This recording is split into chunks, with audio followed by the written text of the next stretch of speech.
క్రీస్తునందు సోదరులారా, ప్రభువైన యేసు క్రీస్తు నామములో హృదయపూర్వక వందనాలండి.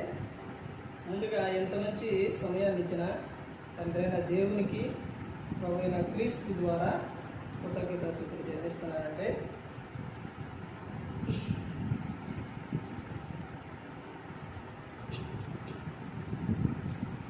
వాక్యం చదువుకున్న తర్వాత పాఠంలోనికి వాక్యం చదువుకోవాలి.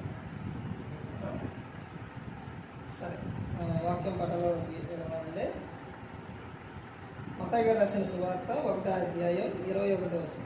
ఆమె ఒక కుమారుని కను తన ప్రజలను వారి పాపముల నుండి ఆయనే రక్షించును కనుక ఆయనకు యేసు అను పేరు పెట్టింది.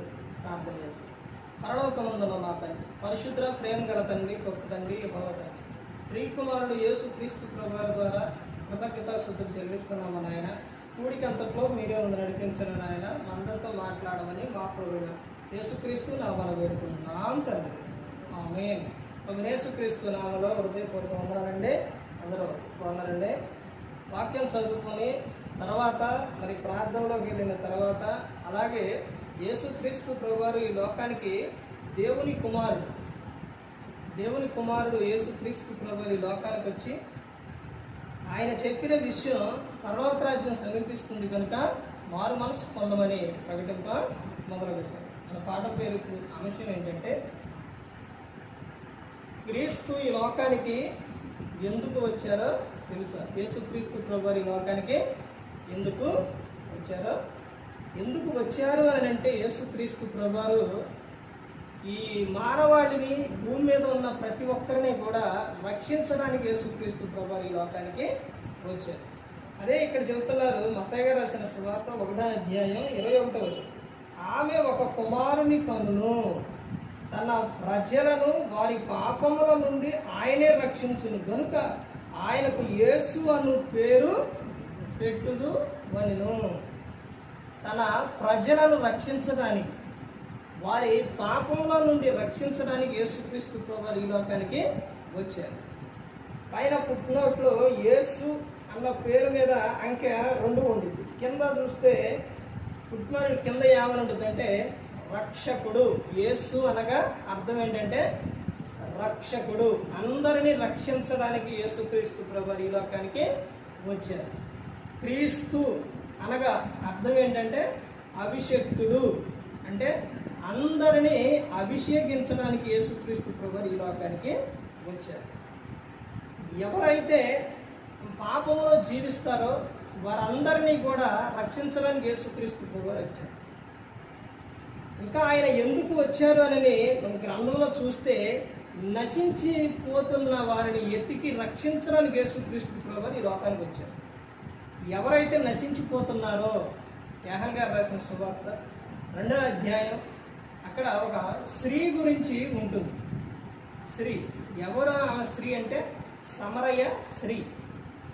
యేసుక్రీస్తు ప్రభువారు ఆయన ప్రయాణంలో నడుస్తూ ఒక ఊరికి అక్కడికి వస్తారన్నమాట. వచ్చిన తర్వాత అక్కడ యాకోబు బావి ఉండిద్ది. అక్కడ ఆ బావి దగ్గర యేసుక్రీస్తు ప్రభువారు ఉంటారు. కూర్చున్న తర్వాత ఈ శిష్యుని ఏం చేస్తారంటే తినడానికి ఆయన తీసుకొస్తామని పట్టణానికి వెళ్తారు. ఆడ కూర్చున్నప్పుడు స్త్రీ వచ్చింది, సమరయ స్త్రీ వచ్చింది. ఆమె వచ్చినప్పుడు అమ్మ తాగటానికి నీళ్లు కొంచెం పొయ్యమ్మన్నా, మరి నువ్వు అంటే చేదుకోవడానికి ఏదైనా కావాలిగా, మామూలుగా అందోకండి. ఆమె దగ్గర తోడుకోవడానికి ఉంది. అయితే ఆ నీళ్లు పోయమన్నప్పుడు మీరు యూదులు అయిన మీరు సమరీలా మరి ఈ నీళ్లు మీరు తాగుతారా అని ఆమె అడిగింది. అడిగినప్పుడు అసలు ఆయన ఎవరు, ఏంటి, ఆయనకి ఏ భేదాలు ఉండవు, నువ్వు ఏ పొలమని కానీ లేకపోతే ఇలాంటి ఏమి ఉండవు, అసలు భూమి మీద నువ్వెవరు అయినా సరే నిన్ను ఆయన ఏం చేస్తాను, అందరినీ ప్రేమిస్తున్నారు. అందరినీ ఎక్కడ ఎవరు ఎవరైనా సరే అందరినీ ప్రేమిస్తున్నారు యేసుక్రీస్తు. ఇదిగో నన్ను ప్రేమించట్లేదండి, నేనంటే పడదండి, అది ఇదని ఉండదు యేసుక్రీస్తు ప్రభువారికి. యేసుక్రీస్తు ప్రభువారు అందరినీ కూడా ప్రేమిస్తున్నారు. అప్పుడు యేసుక్రీస్తు ప్రభువారు చెప్పిన సమాధానం ఏంటంటే, అక్కడ ఏం చెప్తారంటే, అమ్మా నువ్వు ఇచ్చే నీళ్లు తాగితే దప్పికొంటారు, ఈ నీళ్లు తాగితే మరలా కొంచెం సేపటికి దాహం అయింది, కానీ నేనిచ్చు నీళ్లు తాగితే ఎప్పటికీ కూడా దాహం అవ్వదు అని చెప్తాను. మాట చెప్పగా నాకు ఆశ్చర్యం కలిగింది.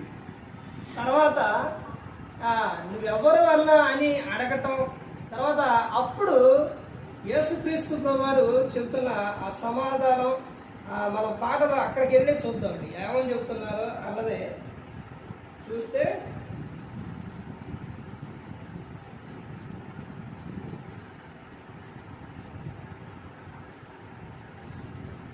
సరే, 4వ అధ్యాయం, యోహాను గారు రాసిన సువార్త 4వ అధ్యాయం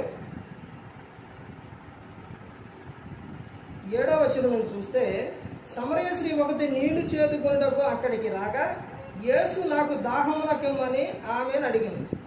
ఆయన శిష్యులు ఆహార కొనుటకు ఊర్లోనికి వెళ్ళి ఉంది. ఆ సమరయ స్త్రీ, యూదుడవైన నీవు సమరయ స్త్రీవైన నన్ను దాహమునకిమ్మని ఎలా అడుగుచున్నావని ఆయనతో చెప్పాను. అనగా యూదులు సమరయులతో సాంగత్యం చేయరు. అందుకు యేసు, నీవు దేవుని వరమును నాకు దాహమునకిమ్మని నిన్ను అడుగుచున్న వాడెవడో అయ్యూ ఎరిగి ఉంటే నీవు ఆయనను అడుగుదు, ఆయన నీకు జీవజలం ఇచ్చునని ఆమెతో చెప్పారు. అప్పుడు ఆ స్త్రీ, అయ్యా ఈ బావి లోతైనది, చేదుకొనుటకు నీకేమీ లేదే, ఆ జీవజలం ఎలాగ నీకు దొరుకును? తాను తన కుమారుడును పశువులను ఈ బావి నీళ్లు త్రాగి మాకిచ్చిన మన తండ్రి అయిన యాకోబు కంటే నువ్వు గొప్పవాడివా అని ఆయనను అడిగాను. అందుకు యేసు, ఈ నీళ్లు త్రాగు ప్రతివాడును మరలా దప్పికొను, నేనిచ్చు నీళ్లు త్రాగు వాడెప్పుడును దప్పికొనడు. నేను వానికిచ్చు నీళ్లు నిత్య జీవమునకై వారిలో ఊరెడు నీటి బుగ్గగా ఉండునని ఆమెతో చెప్పాను.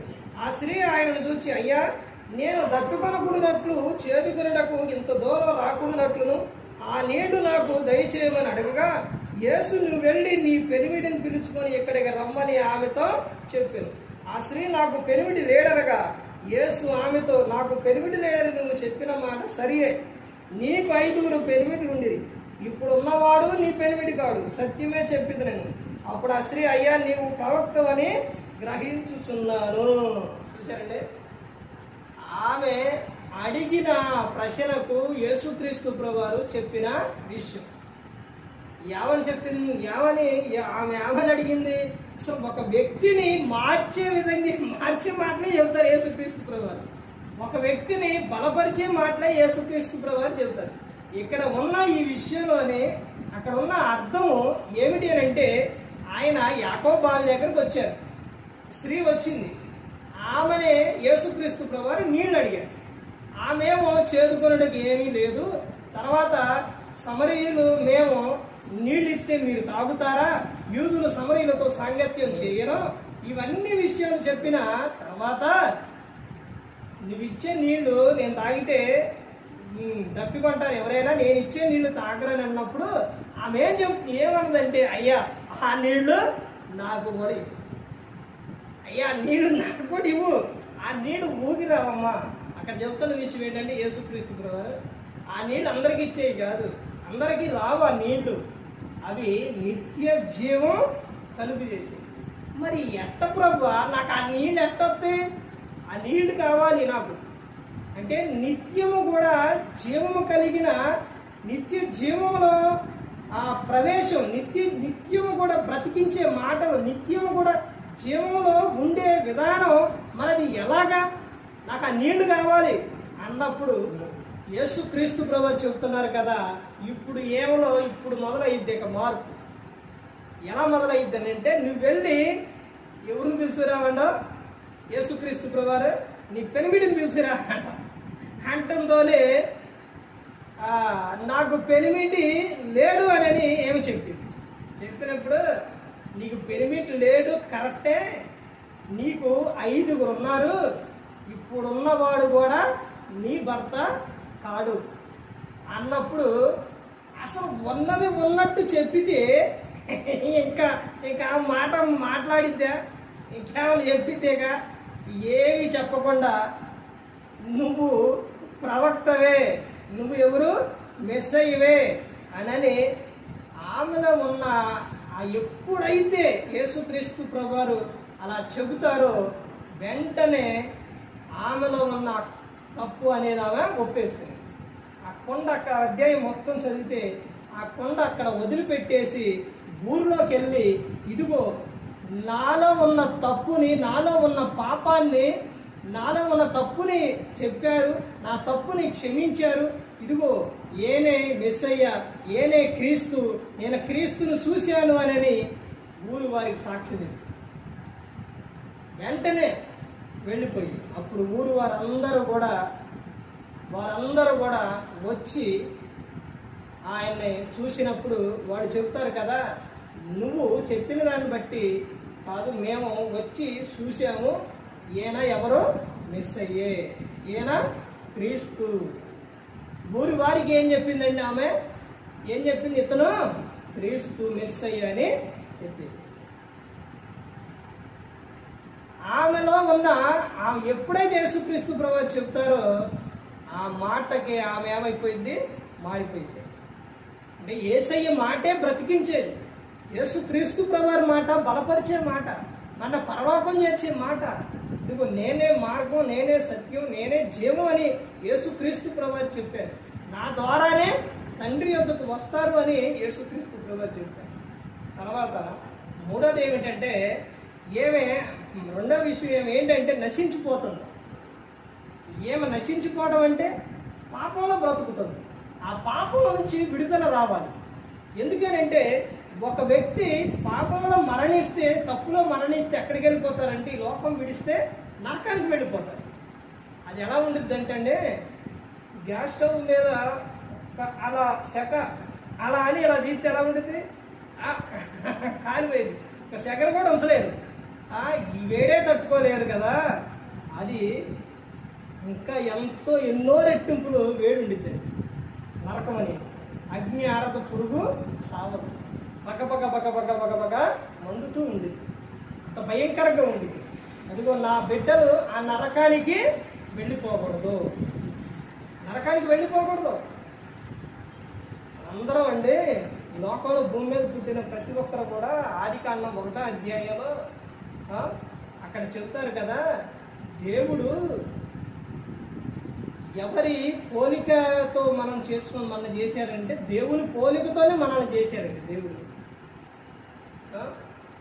దేవుని పోలిక మనందరం కూడా. నరకం ఎవరికి అంటే, మనుషులకు నరకం చేయడా దేవుడు. ఎవరికి చేసిందనంటే అపవాది అనుచరులకు నరకం చేసింది. కానీ ఆ నరకానికి వెళ్ళిపోతున్నారు, మరి మనుషులు వెళ్ళిపోతున్నారుగా అని అంటే, అపవాదిని వెంబడించడం ద్వారా నరకానికి వెళ్ళిపోతున్నారు, అంతేగాని మనుషునికి నరకం అనేది చేయాల. అందుకనే యేసుక్రీస్తు ప్రభువారు ఈ లోకానికి వచ్చి మనందరి కోసం శిలువలో ప్రాణం పెట్టారు. నశించిపోతున్న వారిని వెతికి రక్షించడానికి యేసుక్రీస్తు ప్రభువు ఈ లోకానికి వచ్చారు. తర్వాత మూడో విషయం ఏంటంటే, అపవాది క్రియలను లయపరచుటకు యేసుక్రీస్తు ప్రభువారు ఈ లోకానికి వచ్చారు. అపవాది క్రియలో ఏవైతే ఉన్నాయో, ఒక వ్యక్తిని ఏ విధంగా భ్రమపెట్టి, ఏ విధంగా భయపెట్టి, ప్రతి ఒక్కరిని కూడా ఆలోచన అనేది సరిగా లేకుండా ఇవన్నీ కూడా అపవాది తంత్రాలండి. వాటన్నిటి నుంచి విడిపించడానికి యేసుక్రీస్తు ప్రభువు ఈ లోకానికి వచ్చారు. ఇదిగో నేను మీకు ఏం కలుగు చేస్తానని చెబుతున్నారంటే, విశ్రాంతిని కలుగు చేస్తా, మీకు మనశ్శాంతిని ఇస్తా, మీకు ఆనందాన్ని ఇస్తా, సంతోషాన్ని ఇస్తా. అయితే మీరు చేయవలసిన విషయం ఏంటంటే, మీలో ఏ తప్పు అయితే ఉందో ఆ తప్పుని మీరేం చేయాలి? ఒప్పుకోవాలి. యేసుక్రీస్తు ప్రభువు దగ్గరకు ఎంతో మంది రోగులని, దెయ్యం పట్టిన వారిని, అందరిని మొత్తాన్ని తీసుకొస్తారండి. తీసుకొచ్చినప్పుడు యేసుక్రీస్తు ప్రభువు అడుగుతున్న సమాధానం ఏంటో తెలుసండి, చెబుతున్న విషయం ఏంటంటే తెలుసండి, ప్రతి ఒక్కరిని కూడా ఒక వ్యక్తిని యేసుక్రీస్తు ప్రభు దగ్గరకు తీసుకొచ్చినప్పుడు కళ్ళు లేని వారిని కానీ, గుడ్డి వారిని కానీ, కుంటి వారిని కానీ, పక్షవాయువుతో ఉన్నవారిని కానీ ఎవరినైనా యేసుక్రీస్తు ప్రభు అడుగుతున్న విషయం ఏంటంటే, నువ్వు దేవుని పట్ల విశ్వాసం కలిగి ఉన్నావా? రెండోది ఏంటంటే, నువ్వు నమ్ముచున్నావా? మూడోది ఏంటంటే, నీ పాపములు క్షమింపబడి ఉన్నవి. మనిషికి పోవాల్సింది పాపమా రోగం అని అంటే, పాపం పోతే రోగం పోయింది, రోగం పోయింది. అలాంటి విషయాలు, అలాంటి అద్భుతాలు నా జీవితంలో ఎన్నో జరిగినాయి. ఒక భయంకరమైన ఒక ఎవరికీ రాని ఒక వ్యాధి, అది వచ్చినప్పుడు ఏం జరిగింది అని అంటే, అది వచ్చిన వారు బాగా కోపంగా ఉంటారు. తర్వాత ఈ జుట్టు రాలిపోవడం, తర్వాత ఇలాంటి లక్షణాలు ఇవన్నీ కూడా ఉంటారు. ఇది 100లో ఒకరికి వచ్చింది అని డాక్టర్లు చెప్పారు. చెప్పినప్పుడు తర్వాత అందరూ కూడా ఇది ఇలా రావడానికి కారణం అసలు ఎందుకని ఇలా వచ్చింది, చాలా విషయాలు జరిగినాయి. అది వచ్చిన తర్వాత కాళ్ళు చచ్చుపడిపోవటం, తర్వాత ఎన్నుకోస అలా విడిపోవటం, తర్వాత నడవలేని పరిస్థితి. ఇలా నుంచుంటే వెంటనే అలా నుంచోవడం, పడిపోయేది కూడా తెలిసేది కాదు, అలా పడిపోవటం. దానితో పాటే హైపర్ థైరాయిడ్, దానివల్ల ఇవన్నీ కూడా చాలా ప్రాబ్లం అనేది వచ్చేసి, అలా వచ్చిన తర్వాత దేవుని కృప ద్వారా దేవుడు ఆయన పిలవటం, తర్వాత ఆయనలోకి వచ్చిన తర్వాత ఇవన్నీ కూడా సరైపోయింది. కాళ్ళు అవి సరైపోయింది, ఎన్నికోసారి సరైపోయింది.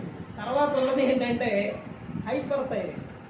ఇది వచ్చిన వారు కోపం ఎక్కువగా ఉంటారు. డాక్టర్ చెప్పిన సమాధానం ఏంటంటే, జుట్టు రాలిపోతుంది, గడ్డం ఊడిపోతుంది, ఇవన్నీ కూడా ఏది ఉండదో అవన్నీ కూడా చెప్పారు. చెప్పిన తర్వాత హాస్పిటల్కి వెళ్ళి టెస్ట్ చేసిన తర్వాత అక్కడ ట్యాబ్లెట్స్ ఇచ్చారు. దానికి పెరుగును గల్లులుప్పు తినమన్నారు. ఆ తర్వాత మరలా కొన్ని రోజుల తర్వాత నేను ఆ ట్యాబ్లెట్లకు అనేది మళ్ళీ వెళ్ళకపోయేసరికి మరలా ఇది ఎక్కువైపోతుందని మరలా వెళ్ళి టెస్ట్ చేయించుకోకుండా, టెస్ట్కి చాలా ఖర్చు అయ్యేది. టెస్ట్ చేయకుండా ఇది తెచ్చుకున్నప్పుడు ఇది తక్కువలో ఉన్నప్పుడు ఆ పవర్ ఎక్కువ అయ్యేది, మళ్ళీ కళ్ళు తిరగటం ఇలాంటి జరిగేది. అసలు ఇది అంత వద్దులే ఎందుకులని మొత్తం ఆపేసిన తర్వాత, ఆ తర్వాత అప్పుడే స్టార్టింగ్ నేను దేవునిలోనికి క్రీస్తులోనికి వచ్చిన తర్వాత ఒకసారి టెస్ట్ చేపిద్దామని వెళ్ళిన తర్వాత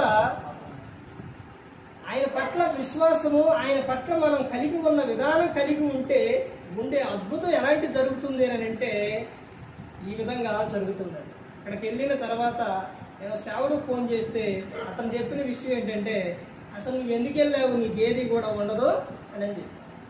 ఆ తర్వాత రిపోర్ట్ వచ్చిన తర్వాత విజయవాడ పూర్ణచంద్రరావు గారు హాస్పిటల్, అది మొత్తానికి విజయవాడకే ఫేమస్, షుగర్ థైరాయిడ్ హాస్పిటల్ అనేది చాలా ఫేమస్. అక్కడికే ఎవరైనా ఎక్కువగా అక్కడికే వెళుతుంటారు. ఆ తర్వాత రిపోర్ట్ చూసి ఆయన షాక్ అయిపోయాడు. ఎందులోని ఏమీ కూడా లేదు, ఏమీ లేదు, మొత్తం పోయింది, ఏమీ లేదు. ఆయన చూసేసి ఇలా కొట్టేసి నో మెడిసిన్ అని ఇచ్చేసి నర్సును పిలిచి ఇతను ఈ రిపోర్ట్కి తీసుకెళ్ళి క్రమంలో పెట్టి వచ్చి పంపించేయండి అని చెబుతూ ఆయన లేచి ఇలా దండం పెట్టాడు. ఇది ఎలా సాధ్యం, ఇది ఎట్లా జరిగింది, అసలు ఇది ట్యాబ్లెట్ వాడతావా అని అడిగాను. ట్యాబ్లెట్ వాడట్లేదండి అని. ట్యాబ్లెట్లు వాడట్లేదు, అసలు ఇది ఎవరికి పోదు, ఇది ఎలా పోయింది అని అతను అన్నది. అప్పుడు దగ్గరికి వెళ్ళి అంతా దేవుని, మా వల్ల ఏం కాదు, అంతా దేవుడు చేసింది కార్యం. అలాంటి అద్భుతాలు, అలాంటి జీవితంలో చాలా దేవుడు యేసుక్రీస్తు ప్రభు చాలా చేశారు. అయితే మనం కలిగి ఉన్న ప్రతి ఒక్కటి ఏంటంటే, ఎలాంటి సమస్య అయినా ఏదైనా కానీ ఆయన చెప్తున్న విషయం ఏంటంటే ఇర్మియా 33:3 ఇదిగో నాకు మొరపెట్టుము, నేను నీకు ఉత్తరం ఇస్తాను, నీకు తెలియని సంగతులు, గూఢమైన సంగతులు నీకు తెలియపరుస్తానని చెప్తాను.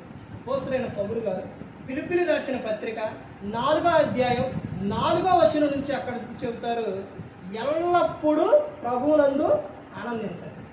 మీరు అసలు ఏ విషయంలో బాధపడదు, ఎటువంటి సమస్య ఏదున్నా కానీ ప్రతి ఒక్కటి కూడా ఆయనకు తెలియపరచండి. ఒకసారి కాదండి, ఎల్లప్పుడూ ప్రభువునందు ఆనందించుడి, మళ్ళీ చెబుతాడు అనమాట, మరలా చెప్పుదును ఆనందించుడి అని చెబుతాడు. అంటే ప్రభువునందు ఏం చేయాలండి? మనం ఆనందించాలి. నీ బాధ ఏదైనా, నీ సమస్య ఏదైనా అక్కడి నుంచి కింద వచనాలకు వస్తే ఆడ చెబుతున్న వచనాలు ఎక్కడ ఉంటాయి అంటే, మీ సహనము సకల జనులకు తెలియబడనీయుడి. అంటే నీలో ఏదైనా, ఏ బాధ ఉన్నా, ఏదైనా ఏ సమస్య అయినా నువ్వు ఎప్పుడు ఎలా ఉండాలి? ఆనందంగా ఉండాలి. అలా ఉన్నప్పుడు చూసిన వారు అనుకుంటారు కదా, ఏంటి వీళ్ళకి ఏంటి ఇన్ని బాధలున్నా, ఇన్నున్నా అసలు ఏంటి ఇంత ఆనందంగా ఉంటారు, ఇంత సంతోషంగా ఉంటారు. ఒక ఆమె సందర్భం వచ్చింది కాబట్టి చెబుతున్నారండి. ఒక ఆమె విమానాశ్రయం నుంచి విమానం దిగి వచ్చేటప్పుడు, అంటే వెళ్ళేటప్పుడు అనుకోండి, వెళ్ళేటప్పుడు ఆమె టికెట్ కలెక్షన్ చూస్తారు. టికెట్ అది చూసేటప్పుడు కూడా ఆమె అలా చిరునవ్వుతూ ఆయన చూసి నవ్వుకుంటా వెళ్ళి, మరలా విమానం దిగి మరలా వచ్చేటప్పుడు కూడా ఆయన టికెట్ చూసేటప్పుడు ఆమె దగ్గరికి వచ్చినప్పుడు ఆయన చూసి ఇలాగే నవ్వుతూ ఉండేదట. నవ్వుతున్నప్పుడు కొన్ని రోజుల తర్వాత ఆమె అటు రాలేదు. రాబోయేసరికి ఎవరైనా కానీ ఎట్టెత్తారు, వెళ్ళిపోతారు, మామూలుగా వెళ్ళిపోతారు. కానీ అలా కాదు, ఆమె చేతిలో బైబుల్ ఉండేది. తర్వాత ఆమె నవ్వుకుంటూ వెళ్ళేది, నవ్వుకుంటూ వచ్చేది. అలా వచ్చి నాకు కొన్ని రోజుల తర్వాత రాబోయేసరికి ఆయన ఆమెని అడ్రస్ తీసుకొని ఆమెను వెతుకులాడుతూ వెళ్ళాడు. వెళ్ళిన తర్వాత, అమ్మా నువ్వు ఇటు నుంచి టికెట్ ఇచ్చేటప్పుడు చూపించేటప్పుడు నవ్వకుండా వెళ్ళేదాన్ని, వచ్చేటప్పుడు నవ్వుకుండా వచ్చేదాన్ని. నేను ఎంతమందిని చూసినా కానీ నువ్వు మాత్రం అమ్మా, మీరు మాత్రం నవ్వుకుంటే ఉండేవారు. ఏంటమ్మా కారణం అని అడిగితే, అయ్యా నేను నమ్ముకున్న దేవుడు, జీవము గల దేవుడు యేసుక్రీస్తు ప్రభువు, ఆయనలోనే ఉంది ఆనందం అని చెప్పినప్పుడు ఆయన కూడా ఆయన్నే యేసుక్రీస్తు ప్రభువాన్ని అంగీకరించారు. ఇదిగోండి, అలా ఆ విధంగా ఉంటుందన్నమాట. నీకు మనకి ఎన్ని ఉన్నా కానీ మనస్సకలము సకల జనులకు ఏం చేయాలి? తెలియబడనియాలి. ఇంత సకలం కలిగి ఉంటారా, ఇంత ఓర్పు కలిగి ఉంటారా అని. తర్వాత నువ్వు దేనిని గురించి కూడా ఫిలిప్పీయులకు 4వ అధ్యాయం 4వ వచనం నుంచి 7వ వచనం వరకు ఉండదు. నువ్వు దేనిని గురించి కూడా చింతపడదు. ప్రతి ఒక్క విషయంలో ప్రార్థన విజ్ఞాపముల ద్వారా కృతజ్ఞత పూర్వకంగా మీ విన్నపములు దేవునికి తెలియజేయండి. పైన వచనాలు చెబుతారు, ప్రభు ఎలా ఉన్నాడంటే మనకు ఎలా ఉండండి? సమీపంగా ఉన్నాడు. అంటే సమీపం అనగా దగ్గరగా ఉండనమాట ప్రభు. మన ప్రార్థన విన్నపముల ద్వారా నువ్వు మోకాళ్ళు వేసి, ప్రభు నా బాధ ఇది, ప్రభు నా ప్రాబ్లం ఇది, ప్రభా నువ్వే నాకు ఆధారం ప్రభా అని ఆయన మీద ఆధారపడ్డప్పుడు ఆయనే ఏం చేస్తారో తీరుస్తారు. ఒక బైబిల్ గ్రంథంలోనే ఉంటుందండి, ఒక విధవరాలు అన్యాయస్తుడైన న్యాయాధిపతి ఉంది. ఆ న్యాయాధిపతి దగ్గరకు ఆమె న్యాయం కోసం వచ్చినప్పుడు ఒకసారి వచ్చింది పట్టించుకోడు, రెండోసారి వచ్చింది పట్టించుకోడు, మూడోసారి వచ్చిన తర్వాత అప్పుడు ఏంటి ఏమి ఇన్నిసార్లు వచ్చింది, అసలు ఎందుకు వచ్చింది? నేను అసలు ఒకసారి వచ్చినా పట్టించుకోవాలి, 2 సార్లు వచ్చినా పట్టించుకోవాలి, మరలా వద్దనే ఉందేమా, ఎందుకు వస్తుందని ఆమెని పిలిచి ఆమె విషయం కనుగొని ఆమె అవసరం తీర్చి పంపించారు. ఈ విషయం యేసుక్రీస్తు ప్రభువు చెబుతారు. అంటే ఈ ఉపమానం ఎందుకు చెప్పారు అంటే యేసుక్రీస్తు ప్రభువారు మనం ప్రార్థన ఎలా చేయాలి అన్న దాని గురించి చెబుతారు. ప్రార్థన ఎలా చేయాలంటే నిత్యము చేయాలి. అంటే ఆమె నిత్యం ఏం చేసింది? వచ్చింది. విసుకక నా కార్యం చేయట్లేదు అని వదిలిపెట్టకూడదు. విసుకక చేయాలి. విసుగు రావాలి ప్రభువుకి. అలా అడగాలి. ఆమె అట్టే వచ్చిందా? ఆయన వదిలిపెట్టిందే? న్యాయం తీర్చిందాక వదిలిపెట్టిందే? వదిలిపెట్టలా. గోజాడుతూ చేయాలి. గోజాడుతూ అంటే అసలు అక్కడి నుంచి పోకూడదు అనమాట. ఆమె పోయిందా? న్యాయం తీర్చిందా? పోయిందా? వాళ్ళ వచ్చేది ఆయన పట్టించుకుని అక్కడే ఉండేది. తర్వాత వెళ్ళి మరలా వచ్చి అట్ట వచ్చేది అనమాట. ప్రభువుని ఏం చేయాలంటే పట్టుకొని ఆయన్నే వదలకూడదు. నాకు కొత్తగా ఇవ్వాలి, చెత్తగా చేయవాలి, నాకు కావాలి ఇవ్వాలి, నా సమస్య ఇది అని ప్రతి ఒక్కడి కూడా ఆయనకు చెప్పుకోవాలి. అలా చెప్పుకున్నప్పుడే ప్రతి అవసరం కూడా 19 ఫిలిప్పీయులకు 4:19 వచ్చింది. కాగా దేవుడు తన ఐశ్వర్యం చొప్పున క్రీస్తు యేసునందు మహిమలో మీ ప్రతి అవసరం కూడా తీరుస్తాడు. అప్పుడు దేవుడు అంటే మన ఆలోచనలో మనదాన్ని తీర్చడం. మనం ఒకటి అనుకున్నాం అనుకోండి, నాకు ఇలా చూసి నాకు ఈ అమ్మాయి కావాలి, ఈ అబ్బాయి కావాలి, నాకు ఇది కావాలి అంటే ఇవ్వడం. అలాంటి ఆలోచనలో చేయడం. దేవుడు ఏం చేస్తారంటే అక్కడ ఏమని చెప్పినా ఏమనుంది? కాగా దేవుడు తన ఐశ్వర్యం చొప్పున క్రీస్తు యేసునందు మహిమలో మీ ప్రతి అవసరం తీరుస్తారు. కానీ ఆలోచన తీర్చడం దేవుడు. నరులు ఆలోచనలు ఎలాంటివి అంటే అనేకమైన ఆలోచనలు వస్తాయి. ఆ ఆలోచనలు అన్నీ తీరితే నరులు పాడైపోతారు. అవి తీర్చడం అవసరం. నీకేం అవసరం? నీకేదైతే నీ కుటుంబంలో కానీ నీకు కానీ ఏ అవసరం అయితే ఉందో అది తీరుస్తుంది. నీకు తినడానికి, తాగడానికి, నీకు ఏదన్నా అవసరం, నీకు ఏ అవసరం అయితే ఆ అవసరం దేవుడు తీరుస్తుంది. సహాయం చేస్తాడు. దేవుడు సహాయం చేస్తాడండి ఒకరి ద్వారా. ఎవరి ద్వారా? మనం ఒకసారి ఒక ఉపమానం చెప్పాం. వానొచ్చి కొట్టుకుపోతుంటే పిల్లవాడు రాడు. దేవుడు ప్రార్థన చేస్తే వేరే వాళ్ళే పంపిస్తాడు. అది ఏంటది? అన్ని కాపాడటం ఏంటి? ఇప్పుడు అది ఏంటండి? అవసరం. అది కాపాడాలి కదా అని మొరపెట్టిండు, కాపాడాలి. అలాగే దేవుడు ఏం చేసిండు? పంపించిండు. కానీ అది ఎలా రాలేదు. దేవుడు మన ప్రతి అవసరం కూడా తీరుస్తుంది. ఇప్పుడు గర్భఫలం కావాలండి. దేవుడు ఏమని చెప్పిండు? భూమి మీద మీ ప్రతి ఒక్కరికి సంతాన అభివృద్ధి కలుగు చేస్తా, మీకు సంతానాన్ని ఇస్తా అని చెప్పిండు. అంటే ఇప్పుడు గర్భఫలం లేదనుకోండి, ఏం చేయాలి? దేవుణ్ణి అడగాలి. దేవుడు గర్భఫలాన్ని ఇస్తారని చెప్పారుగా, ఇస్తారు. కానీ అది లేట్ అవుతుంది, నాకు కావాలి ప్రభు అని అడగాలి. అదే నీ అవసరం ఏదైతే ఉందో అది ప్రభువుకి చెప్పాలి. ఆలోచన తీర్చడు కానీ అవసరాలు మాత్రం దేవుడు ఏం చేస్తారండి? తీరుస్తాడు. అలాంటి అవసరాలు నా జీవితంలో చాలా దేవుడు తీర్చాడు. అయితే మనం ఆయన పట్ల కలిగి ఉండవలసిన విధానం ఏంటనంటే, ఒకటి ఆయన పట్ల విశ్వాసం కలిగి ఉండాలి, నమ్మిక ఉంచాలి. దేవుడు నా అవసరం తీరుస్తురు అని ఉండాలి. ఇప్పుడు తండ్రి ఉండండి, ఒక పిల్లవాడు ఉన్నాడు, లేకపోతే పాప కానీ బాబు కానీ ఉన్నారు. ఈ పిల్లవాడికి ఆ పాపకి తినేవి కావాలి, కొనుక్కోవాలి. ఇప్పుడు ఆ తండ్రిని అడుగుతుంది. అడిగినప్పుడు నా దగ్గర లేవని ఒకసారి చెప్పు. అయినా కానీ ఆ పిల్లవాడు పాప కానీ వెళ్తారా? ఎవరో ఇవ్వంట్లా అంటే వెళ్తారా? ఎవరు? నాకు కావాలి, నేను కొనుక్కోవాలి, నాకు పప్పలు కావాలి, నాకు కొనిస్తావా లేదా, నాకు పప్పలు కావాలి, కొనిస్తావా లేదా, నాకు ఇస్తావా లేదా అని ఏం చేస్తారు? అడుగుతూనే ఉంటారు. ఒకసారి 2 సార్లు అడగనిచ్చి అన్న గట్టి కసిరించుకున్నా కానీ అప్పుడేం చేస్తారు? ఏడుస్తారు. చివరికి తండ్రి ఏం చేస్తారు? ఇచ్చి సరేలే కొనుక్కోపో అని చెప్పు. ఆ కొనుక్కొని కూడా ఏం చెప్తారు? మంచి కొనుక్కో, తీపు గట్ట కొనుక్కోవద్దు, ఎందుకంటే వల్ల అనారోగ్యం వచ్చిందని చెప్తారు.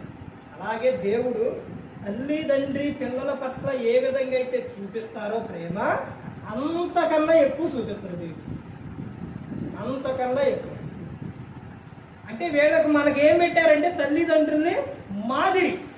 అంటే మీ తల్లిదండ్రి మిమ్మల్ని ఎలాగైతే చూస్తున్నారో నేను అంతకన్నా ఎక్కువ మిమ్మల్ని చూస్తాను. తల్లిదండ్రులు చూసేది ఏదనంటే అండి, ఇక్కడ ఈ లోకంలో మన అవసరాలు, ఈ లోకంలో పుట్టిన కానించి తల్లిదండ్రులు తీర్చే అవసరాలు ఏంటంటే, పుట్టిన కానించి తల్లి ఎప్పుడైతే కడుపుతో ఉందో అప్పటి నుంచి తల్లి తండ్రి ఏం చేస్తారంటే జాగ్రత్తలు తీసుకుంటారు. పిల్లల విషయాలు చాలా జాగ్రత్త తీసుకుంటారు.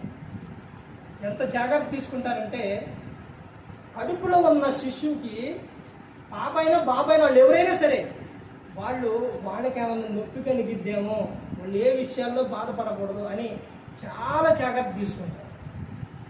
తినే విషయాల్లో తల్లి డాక్టర్లో ఇవి తినొద్దామంటే బిడ్డకి హాని అంటే తల్లి అవి తినదు. ఇదిగో ఇవి మీ భార్యకు పెట్టాలమ్మా, నీ కడుపులో ఉన్న శిశువు ఎదగాలన్నా కావాలన్నా ఇవి పెట్టాలంటే తండ్రి ఎంత కష్టపడైనా తీసుకొచ్చి పెడతాడు. ఎంత కష్టపడైనా అలా కడుపుతో ఉన్నప్పుడు అలా చూస్తారు. కన్న తర్వాత బయటకు వచ్చిన తర్వాత వాళ్ళకి జ్వరం వచ్చినా లేకపోతే ఇంకేదైనా అనారోగ్యం వచ్చినా హాస్పిటల్ తీసుకెళ్తారు. హాస్పిటల్ తీసుకెళ్ళటం అంటే, ఆ హాస్పిటల్ తీసుకెళ్లే సమయాల్లోనే నా జీవితంలో అయితే నాన్న తీసుకెళ్ళిన బాధ, నాన్న పడ్డ బాధ ఉందండి. నన్ను హాస్పిటల్ తీసుకెళ్ళేటప్పుడు ఆ కాలంలో ఏంటండి, ఇప్పుడంటే బైకులు ఉన్నాయి, కార్లు ఉన్నాయి. అప్పుడు నడవటం సైకిలే ఇలా ఎక్కించుకొని భుజాన్ని వేసుకొని ఒకసారి కూర్చోబెట్టుకొని పట్టుకొని వర్షం వస్తున్నా గాలి వస్తున్నా తీసుకెళ్తూ హాస్పిటల్ కాడ చూపిస్తూ, మనం కొద్దిగా వయసు వచ్చిన మరి కుదురుకుంటారుగా పిల్లలు వదిలి వచ్చిన తర్వాత అటు ఇటు దూకుతుంటే అవి ఎరగటం, ఆ భుజాన్ని వేసుకొని ఆటోలు లేక బస్సులు లేక అప్పుడు అవన్నీ ఎంత అభివృద్ధి లేదు కండి. అవన్నీ భుజాన్ని వేసుకొని తీసుకెళ్ళి, నేను చదువుకోనంటే నువ్వు ఉండాలి అంటే సాయంత్రం ఉదయం నుంచి సాయంత్రం వరకు క్యాన్మెంట్ కాడ అలాగే కూర్చొని సైకిల్ మీద ఎంత త్యాగం తండ్రి చేస్తాడు పిల్లల పట్ల. పిల్లల్ని వాళ్ళు చూసే విధానం ఏంటంటే, వాళ్ళకి జ్వరం వచ్చినా ఏదైనా కానీ బట్టలు కొనే విషయాల్లో, తర్వాత పుట్టినరోజు అంటే నా కుమారుడు నా కుమార్తె ఆనందంగా ఉండాలని డబ్బులు లేకపోయినా అప్పు చేసి తర్వాత అవి నేను తీరుస్తాను అని తీసుకొచ్చి పుట్టినరోజు చేసి తర్వాత అంగన్వాడీకి పంపించి కాడి నుంచి తర్వాత స్కూలుకు పంపించి హై స్కూలుకు పంపించి కాలేజీలకు పంపించి వీటన్నిటికి పంపించి బట్టలు నీ ఫీజులు ఇవన్నీ మొత్తం కూడా కట్టి తండ్రి పిల్లల్లో చదివిస్తారు. ఏమంత చేసి నువ్వు వృద్ధికొచ్చి యవనానికి వచ్చి తర్వాత యవనానికి వచ్చిన తర్వాత అప్పుడు ఏం చేస్తుంటారు, అప్పుడు మాట బైబిల్ ఏం చెబుతుంది తెలుసండి. అపోస్తలుడైన పౌలు గారు ఎఫెసీయులకు రాసిన పత్రిక 1వ అధ్యాయం నుంచి అక్కడ ఏమనుంటుందో తెలుసండి. పిల్లలారా, ప్రభువునందు మీరు మీ తల్లిదండ్రులకు ఎలా ఉండాలంట, విధేయులైంది, ఇది ధర్మమే. నీకు మేలు కలుగునట్లు నీ తండ్రిని తల్లిని నువ్వేం చేయాలి, సన్మానించాలి.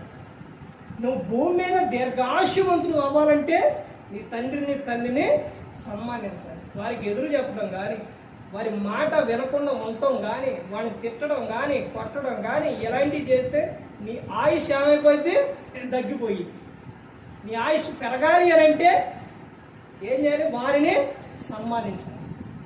ఇంత చేసి తల్లిదండ్రులు పిల్లల విషయాలు ఇంత చేసి తర్వాత వారికి వివాహం చేసిన తర్వాత భార్య వచ్చిన తర్వాత వీళ్ళు ఏం చేస్తారు, భార్య మాట విని వీళ్ళనే బయటికి నెట్టారు.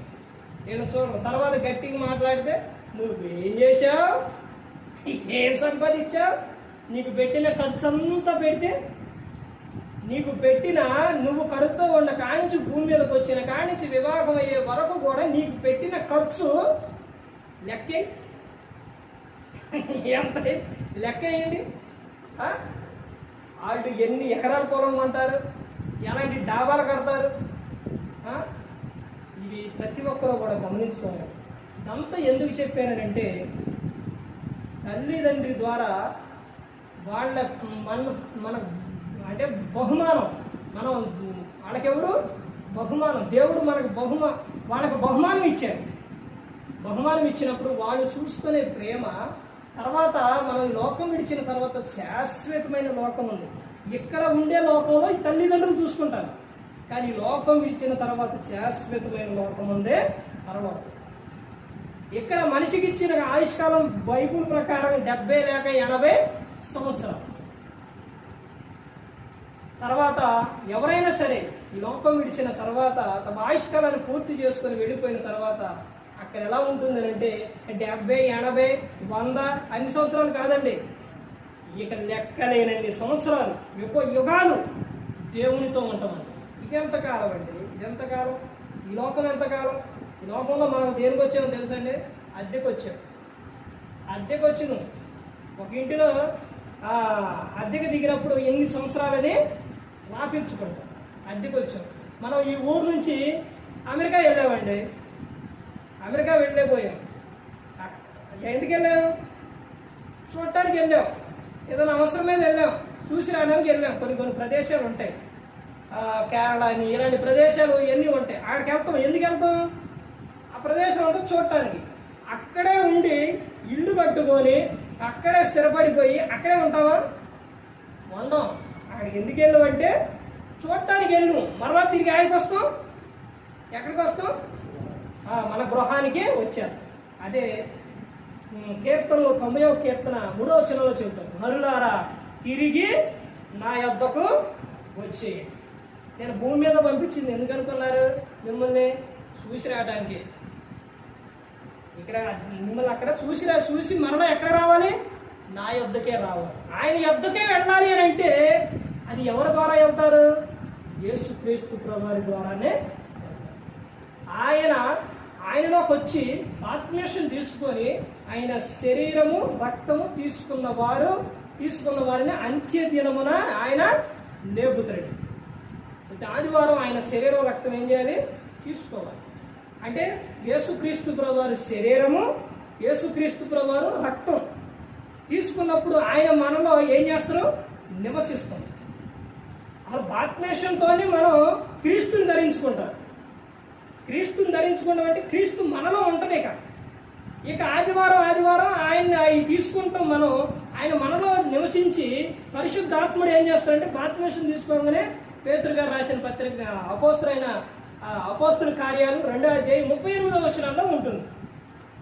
పేతురు మీరు మారు మనసు పొంది ప్రతివాడు మారు మనసు పొంది పాప క్షమాపణ నిమిత్తం యేసుక్రీస్తు నామమున బాప్తిస్మం పొందుడి, అప్పుడు మీరు పరిశుద్ధాత్మను వరం పొందుదురు అని చెప్పారు. అప్పుడు పరిశుద్ధాత్ముడు మనలోకి వచ్చినప్పుడు ఏం చేస్తారంటే క్రియ చేస్తాం. క్రియ అనగా నడిపిస్తాం. మనం నడిపిస్తాం, సత్యమైన మార్గంలోనికి నడిపిస్తాం. ఇదిగో నీ సమస్య ఉందా ప్రభువుకి చెప్పు, ఇదిగో ఎక్కడికి వెళ్ళి, ఇది ఎక్కడికి వెళ్ళకూడదు, ఇవన్నీ కూడా ఆయన చెబుతూ ఉన్నాడు. యేసుక్రీస్తు ప్రభువు ఈ లోకానికి ఎందుకు వచ్చారు అని అంటే మనందరినీ పరలోకం చేర్చడానికి, నశించిపోతున్న వారిని వెతికి రక్షించడానికి, సత్యమాకు వచ్చి సాక్ష్యం ఇవ్వడానికి వచ్చారు. అపవాది క్రియలను లయపరచుటకు యేసుక్రీస్తు ప్రభువు ఈ లోకానికి వచ్చారు. మనందరినీ కూడా ఆయన ప్రేమించారు. మన కోసం ఈ లోకంలో ఆయన ప్రాణం పెట్టి ఇదిగో ఆయన నేను వెళుతున్నాను, తర్వాత మీరు కూడా నా యొద్దకు వస్తారు. ఒక క్రైస్తవుని ఆనందం, సంతోషం క్రీస్తులోనేనండి. అసలు ఏ విషయంలో చింత, దిగులు, బాధ అనేది వద్దండి. ఎవరైనా సరే, నీ కుటుంబం కానీ, నీ బంధువులు కానీ, నీ రక్త సంబంధులు కానీ ఎవరైనా మారట్లేదా, వారి కోసం నువ్వేం చేయి, మోకాళ్ళేసి ప్రార్థన. భర్త కోసం, భార్య కోసం, పిల్లల కోసం, తల్లిదండ్రుల కోసం, ఎవరి కోసమైనా ప్రార్థన చేయి. ప్రార్థన చేసినప్పుడు వాళ్ళు నీ మాట వినట్లేదా, ఆయన చూసుకుంటాడు. ఏదో రూపంలో చూసుకుంటాడు. ఆయనే మారు. నువ్వే విషయాల్లో దిగులు అనేది పడొద్దని గ్రంథము చెబుతుంది. ప్రతి దినము కూడా బైబిల్ గ్రంథం 365 రోజులు చెప్పే విషయం ఏంటో తెలుసండి? భయపడకుడి. మీరు ఎలా ఉండాలి? ధైర్యంగా ఉండాలి. యెహోషువ గ్రంథం 1వ అధ్యాయం అక్కడ నుంచి చదువుకుంటూ వస్తే 7-8 వచనాల్లో నిన్ను విడువను ఎడబాయాను, అయితే నువ్వు నిబ్బరమ కలిగి ధైర్యంగా ఉండు, నువ్వు కుడికి కానీ ఎడమకు కానీ తొలగవద్దు, ఈ గ్రంథాన్ని నువ్వు ధ్యానించుట మానవద్దు, చదవటం మానవద్దు. ఇవన్నీ కూడా అక్కడ చెబుతారు. అందుకని మనకు ఆధారం ఎవరు, మనం రక్షించేది ఎవరు, ప్రతి ఒక్కరు ఎవరంటే యేసుక్రీస్తు. మరి యవనంలో నిన్న ఒక పాట పాడి యవనుడా విన్నాం అన్న పాట. సాతాను యవనస్తుని ఏం చేస్తుందో లోకాశలకు ఈడ్చుకెళ్ళిపోయి ప్రసంగి 7వ అధ్యాయం 7వ వచనం అక్కడ నుంచి చదువుకుంటే 14-21 ఇవన్నీ కూడా అధికముగా దుర్మార్గ పనులు చేయకము, బుద్ధిహీనముగా తిరగకము, నీ కాలానికి ముందు ఎలా చనిపోదువు అని చెప్తారు. అందుకని ప్రతి ఒక్కరూ గమనించుకొని జీవం మనకి నిత్య జీవం ఎవరి ద్వారానంటే యేసుక్రీస్తు ప్రభువు ద్వారా. ఆయనలోనే ఆనందం ఉంది, ఆయనలోనే సంతోషం అనేది ఉంది. ఆయన ఎప్పటికీ కూడా ఆయన మన గృహంలోకి వచ్చినప్పుడు, మన గృహంలో ఎప్పుడైతే యేసుక్రీస్తు ప్రభువు వస్తారో మన గృహం చుట్టూ దేవదూతలు తిరుగుతాయి అన్నమాట. ఈ దూతలతో పాటు దెయ్యం దూతలు కూడా తిరిగినప్పుడు ఎప్పుడైతే అక్కడ ప్రార్థన ఉండిద్దో దేవదూతలు ఏం చేస్తాయి అంటే, ఈ ప్రార్థన ఎప్పుడైతే ఇక్కడ జరుగుతుందో దేవదూతలు యేసుక్రీస్తు ప్రభువు ఇవన్నీ అందరూ ఆనందిస్తారు. అపవాది దూత ఏమైపోతాయి అంటే కాలిపోతాయి, అపవాదికి మంట పుట్టింది. మనం ప్రార్థన మోకాళ్ళు వేసి ప్రార్థన చేసినాం, అప్పుడు మన గృహంలో ఆనందం ఉంటుంది, సంతోషం అనేది ఉంటుంది. ఎవరో కూడా నశించి నరకానికి వెళ్ళిపోకూడదు. యేసుక్రీస్తు ప్రభువు ఈ లోకానికి వచ్చి మనందరి కోసం శిలువను ఆయన మరణించారు, ప్రాణం పెట్టారు. ప్రతి ఒక్కరు కూడా దేవుని యందు భయభక్తులు కలిగి పరిశుద్ధాత్మ మాట ఏంటి హృదయశుద్ధిని కాపాడుకుంటూ క్రీస్తుని పోలి నడుచుకున్నప్పుడు ఈ లోకం విడిచినట్టు పరలోకానికి చేరుతారు. మరి ఈ విధంగా నిలబెట్టి మాట్లాడించిన తండ్రి అనే దేవునికి కృతజ్ఞతాస్తుతులు చెల్లిస్తూ ఇంతవరకు శ్రద్ధగా ఉన్న మీకు ప్రభు పేట హృదయపూర్వకంగా చెల్లిస్తూ మాట ముగిస్తున్న అందరికీ వందనాలు.